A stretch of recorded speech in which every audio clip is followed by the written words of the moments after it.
भारत अपनी बैलगाड़ी में ही खुश था। सामान लेके जाए, किसान बेच के आए, मस्ती में रहे।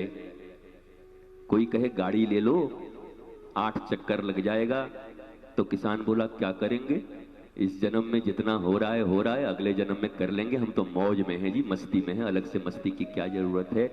भारतीय सनातन परंपरा में जो पुनर्जन्म का हमारा अवधारणा है, ये मनुष्य को संतोषी बनाता है।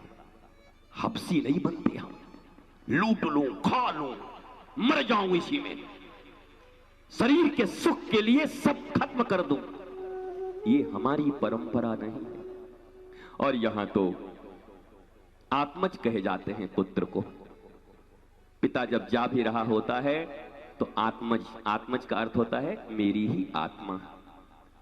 तो जहां तो बेटे को कुत्ते खाने के लिए छोड़ देते हैं, और कॉन्वेंट में अनाथों के टाइप, वहां पिता पुत्र का क्या संबंध। पिता पुत्र का संबंध तो यहां है जब पिता गौरवशाली तरीके से देखता है मैंने इतना किया, अब मेरी आत्मा मेरे पुत्र के भीतर है, आगे ये करेगा। यहां ये संतोष है पिता के भीतर में, माता के भीतर में।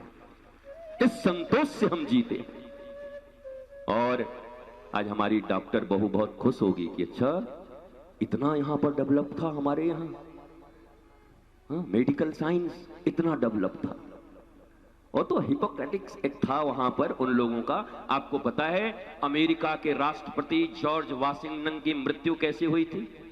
Do you know? उनकी शल्य क्रिया के कारण। क्योंकि उसका जो मेडिकल साइंस था, यूरोपियन मेडिकल साइंस, ये मानता था कि तुम्हारे भीतर में कोई बीमारी है, बुखार हो गई, खांसी हो गई, तो नस काट के तुम्हारे खून को बहाते थे।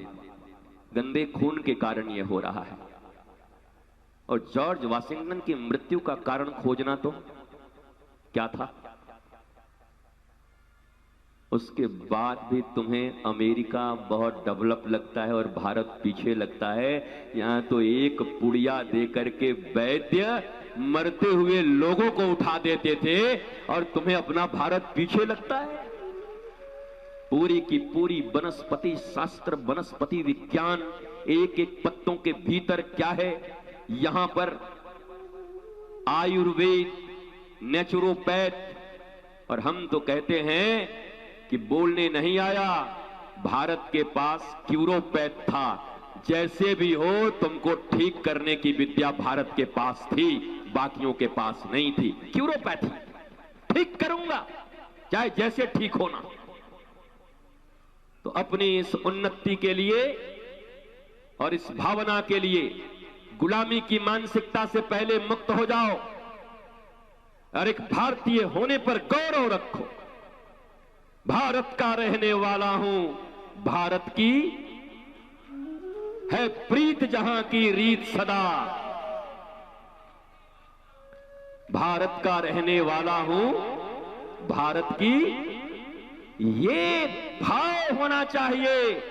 मेरे प्यारे छात्रों, दोनों हाथ उठाकर कहो भारत का रहने वाला हूं और भारत की बात सुनाता हूं। है प्रीत जहां की रीत सदा, मैं गीत वही दोहराता हूं। है प्रीत जहां की रीत सदा, मैं गीत वही दोहराता हूं।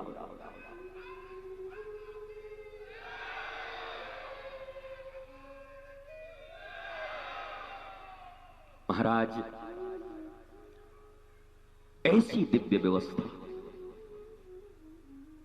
कृषि की ऐसी व्यवस्था कि अगर आज पुनः पुनः लागू कर दिया जाए, और मैं अजीत महापात्रा जी जो रिसर्च कर रहे हैं और जो कुछ देश को देने जा रहे हैं,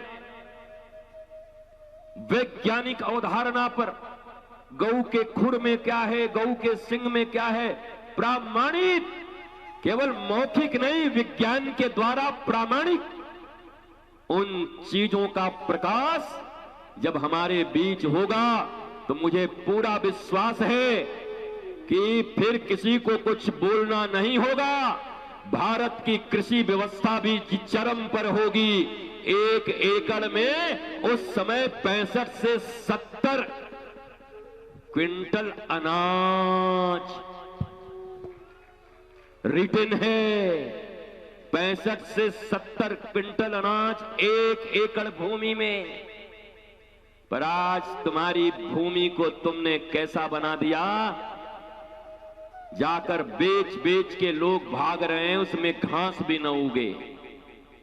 भारत मां की भूमि को भी तुमने नष्ट कर दिया।